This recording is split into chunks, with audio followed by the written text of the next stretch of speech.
আহ, সত্যি কথা বলতে গেলে আহ, আর কিছু বলার বাকি নেই, আমাদের শোনারও কিছু বাকি নেই।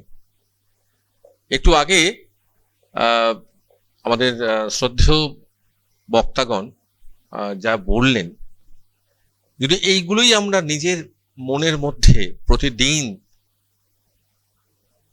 মানতে পারি, তাহলে অনেকটাই মনে হয় সুবিধা হয়ে যাবে। আমি একটু অন্যদিকে কথা বলি।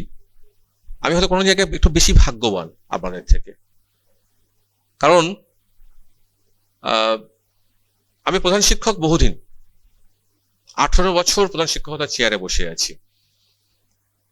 কিন্তু বিশ্বাস করুন, 2019-এর আগের হেডমাস্টার মশাই আর 2019-এর পরে হেডমাস্টার মশাই পার্থ প্রতিম বৈদ্যের মধ্যে 100 জনের পার্থক্য হয়ে যায়। কারণ আমি শিক্ষক হিসাবে পেয়েছিলাম শ্রদ্ধেয় একটা পার্থ কর্মকার স্যারকে। একটা আমাদের একটা মানে খুব সাধারণ একটা মানুষকে উনি শিখিয়ে দিয়েছেন কিভাবে প্রধান শিক্ষকতা করতে হয়। তো আপনাদের সামনে কথা বলতে আমার দ্বিধা নেই। স্যারকে প্রণাম করতে যখন প্রণাম করি স্যারকে, এবং আপনাদের মতন যখন স্যারের কোনো বক্তব্য শুনি, বক্তৃতা শুনি, আমি নিজে আরো একবার নিজেকে সমৃদ্ধ করি। আজকের যে মূল্যবোধের যে চর্চা, যেহেতু দীর্ঘদিন ধরে আমাদের সন্তান সম ছাত্রছাত্রীদের নিয়ে আমাদের চলতে হয়, কারণ প্রধান শিক্ষক হচ্ছে একটা অর্থে মানে একটা পরিবারের প্রধান। ছেলে মেয়েকে নিয়ে, ধরুন আপনারা বাড়িতে একটি দুটি বাচ্চাকে নিয়ে আপনারা কাজ করেন, এখন হেডমাস্টার মশাইকে বিদ্যালয়ে 1700, 1600, 600, 800 যেমন যে স্কুলে যেমন ছাত্র সংখ্যা থাকে, তাদের কিন্তু বর্ধিত পরিবারের প্রধানে থাকতে হয়। আমি হয়তো অনেক কিছু বলবো ভাবছিলাম, মনের মধ্যে ভাবছিলাম কি কি বলতে পারি, কিন্তু স্যার এতগুলো দিক বললেন, আর নতুন করে কিছু বলার নেই সেগুলো। আমি একটু বাস্তব একটা কথা বলি। শুক্রবার দিন জাকির দা আমার কাছে গিয়েছিলেন এই অনুষ্ঠানে আসার জন্য, কথা বলার জন্য। আমি সেদিন খুব ব্যস্ত ছিলাম, ডিআই অফিসে একটা মিটিং আছে, আমি বেরোবো, জাস্ট বললাম আপনি আসুন, 5 মিনিট আপনার সঙ্গে কথা বলবো।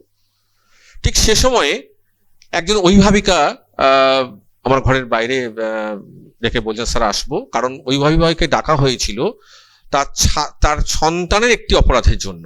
কি অপরাধ? আগের দিন দেখা গেছে ওই ছেলেটি বেঞ্চিতে তার সহপাঠীদের মায়েদের নামে খারাপ কথা লিখছে। ক্লাস 8-এ পড়ে। স্বাভাবিকভাবেই যখন আমার কাছে খবরটা আসে, আমি গার্ডিয়ান কল করি। ভদ্রমহিলা এলেন, তখন আমার ঘরে জাকিরদা আছেন, একজন সহশিক্ষিকা আছেন, তার সঙ্গে কথা বলছিলাম। আমি ভদ্রমহিলাকে একটু বকাঝকাই করছিলাম যে ছেলেকে কিভাবে আপনি আপনার কাছে কি, ওকে তো শেখাতে হবে ঠিকঠাক কিভাবে কথা বলবো, কিভাবে কথা বলবো না, কি লিখবো, স্কুলে কেমন থাকবো, এটা তো বাবা মাকে শেখাতে হবে।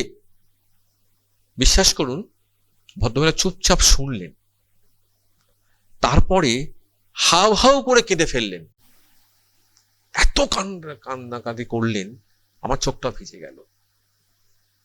কি বললেন জানেন?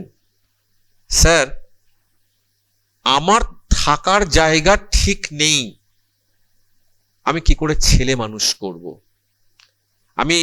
আমার বিয়ে হয়েছে 14 বছর, আমি এখনো জানি না এই বাড়িটা আমার নিজের কিনা। রোজ বাড়িতে আমার স্বামী আমাকে গালাগাল করে, স্বামী আমাকে মারধর করে, শাশুড়ি আমাকে বকে, অশ্রাব্য গালিগালাজ করে। আমার ছেলে রোজ সেটা দেখে। আমার ছেলে শাসন করতে যাই, উল্টে শাশুড়ি আমাকে অশ্রাব্য গালিগালাজ করে। শাশুড়ি বলে যে আমি কিচ্ছু করি না, দরকার নেই, ছেলে দুষ্টুমি করে কে দুষ্টুমি করবে। আমি এটা দিয়ে মূল্যবোধের জায়গাটায় আসছি। জাকিরদা তখন বোঝালেন তাকে আমি বললাম, দেখুন আপনার এই সমস্যা সমাধান রাস্তা আমার জানা নেই, কিন্তু আপনাদের কাছে ছোট ছোট প্রশ্ন করি, বলুন তো ওই বাচ্চাটা কি শিখছে? সে তো রোজ দেখছে তার বাবা মাকে গালাগাল করছে, তার ঠাকুমা তাকে মাকে গালাগাল করছে, সে কি মনুষ্যত্বের নৈতিকতার মানে সে মানবিকতার পাঠ সে নেবে? আমরা খুব সহজেই স্কুলকে দোষ দিয়ে দিই, যারা আমরা অভিভাবকরা আছি, খুব সহজেই ওই স্কুলে না পড়াশোনা হয় না, ওই স্কুলে না এটা হয় না, ওটা হয় না। কখনো কি আমরা ভাবি আমি অভিভাবক হিসাবে আমার দায়িত্বটুকু ঠিকঠাক পালন করছি কিনা? মনুষ্যত্ব কি? মনুষ্যত্ব হচ্ছে এমন একটা শিক্ষা, যে শিক্ষা আমাকে অন্যের ব্যথা বুঝতে সাহায্য করবে, মানুষকে শিব জ্ঞানে ভাবার অভ্যাস করাবে। সেটা হচ্ছে মনুষ্যত্ব। আমি তো এটাই শিখলাম না। আমি তো আমার ছেলেকে বলে দিই, বাবা জানিস তো তুমি গিয়ে কাউকে টিফিন শেয়ার করবে না। সো মেনি এক্সাম্পলস আমার কাছে আসে। কেউ পেন চাইলে কাউকে পেন দেবে না। রোজ ছাত্রছাত্রী আমার কাছে আসে, তাদের বাড়ির গল্প করার জন্য আসে। কেউ এসে বলে, আমি বললাম তুই ওকে পেন দিসনি কেন? সব মা বারণ করেছে। বিশ্বাস করুন, এগুলো শুনতে হয় আমাকে। নৈতিকতা কি?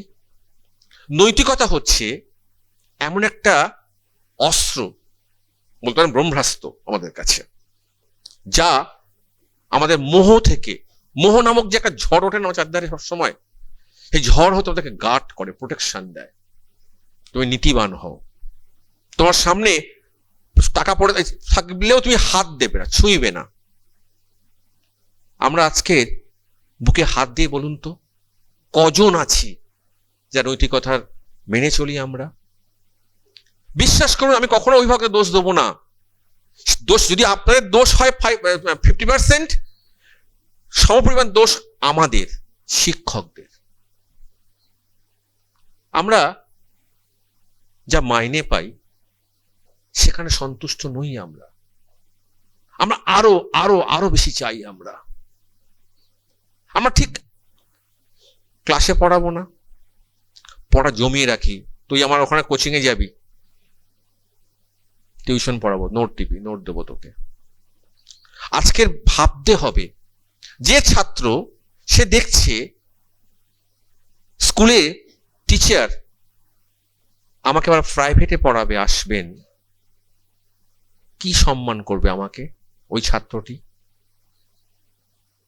যখন সে দেখছে কোন টিচারকে কাউকে প্রশ্ন বলে দেবে বলছে, কি নৈতিকতা শিখবে ওই ছাত্রটি? ফলে আমরা যারা শিক্ষকরা আছি, আমাদেরকে বিশাল বড় দায়িত্ব সে পড়ায়, বর্তায়। ছাত্রকে নীতিপাঠ দেওয়ার আগে নিজেকে নীতি শিক্ষায় শিক্ষিত করা। আমি কতটুকু নিজেকে বললাম মোহ থেকে রক্ষা করার গাঢ় নৈতিকতা, এই জায়গাটুকু যদি আমরা নিজেদের না সংযত করতে পারি, সংহত করতে না পারি, তার কোনো সামাজিক অবক্ষয় নেই আসবে। আমার যদি খুব ভুল না করি, আমার ঠিক মনেও পড়ছে না, চাণক্য একটা শ্লোক মনে পড়ছে আমার, মানে পুরোটা হয়তো ভুল হতে পারে আমার কোন শব্দ চয়নটা। চলচ্চিত্তং চলোদ্দীপ্তং চলাচল চলাচলং যৌবনং চলজ্জীবন যৌবনম, সরি, চলচ্চিত্তং চলোদ্দীপ্তং চলজ্জীবন যৌবনম চলাচলমিদং সর্বং কৃত্তিজস্য সজীবতি। অর্থাৎ চাণক্য আজ থেকে বহু শতাব্দী আগে, বহু কয়েক বছর আগে বলে গেছেন, আমাদের যা কিছু আছে সব কিন্তু একটা সময় থাকবে না। আমি যখন চলে যাব থাকবো না। আমার কোনো কিছুই, সম্পদ, অর্থ, প্রতিপত্তি, রূপ, কিচ্ছু থাকবে না।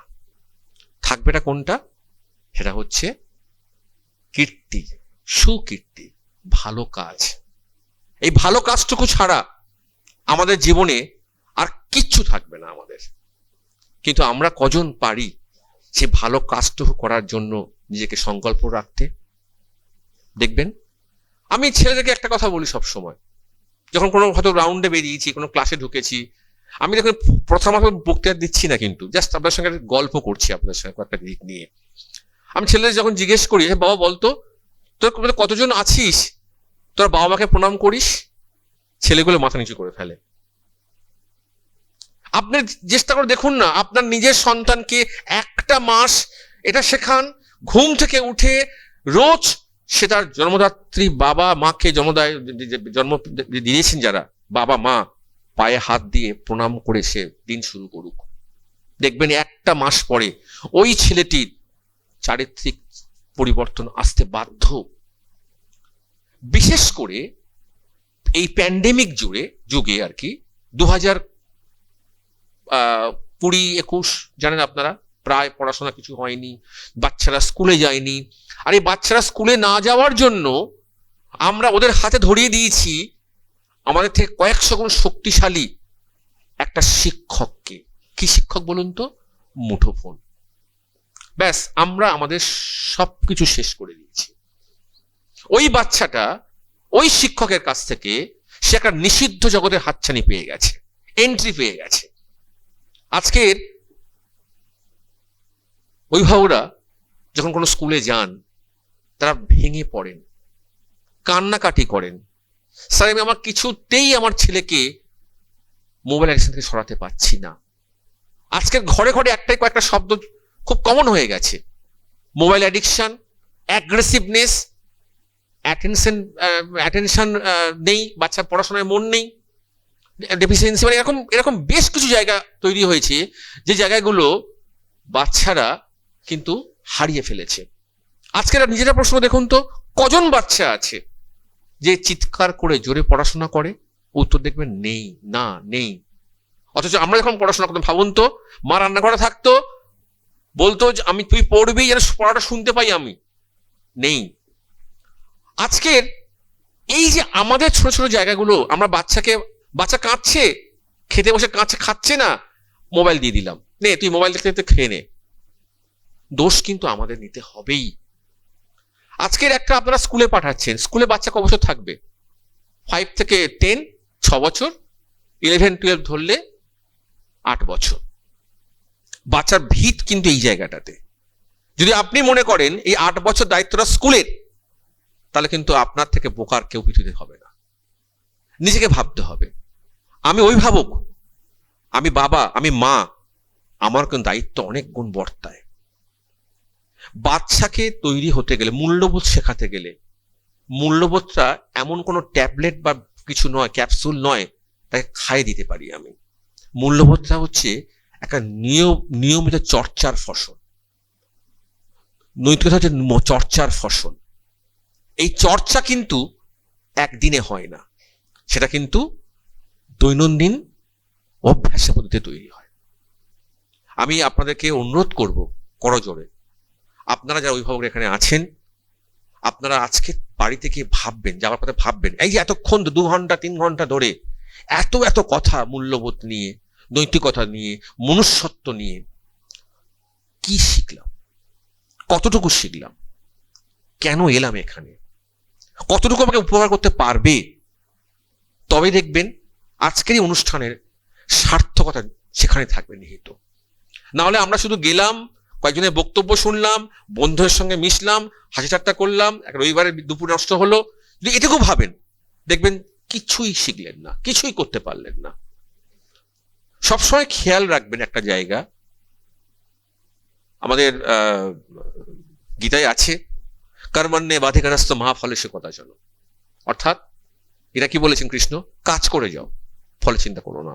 এই যে কাজ করে যাওয়াটা যদি আমাদের সৎ চিন্তা ভাবনায় হয়, তাহলে কিন্তু নিঃসন্দেহে উপকার পাবো আমরা। আমার জীবনে একটা শ্লোক আমি সবসময় নিজের মধ্যে আওড়াই, মানে যেটা আমি না বলে আজকে পাচ্ছি না এই রকম একটা অগাস্ট অ্যাপিয়ারেন্সে। গীতায় কৃষ্ণ অর্জুনকে বলেছিল, একটা শ্লোক বলেছিল, আমি শ্লোকটা ইংরেজিতে বলছি। Abandoning all duties, come alone to me for shelter. Be not gripped, for I will release thee from all evils.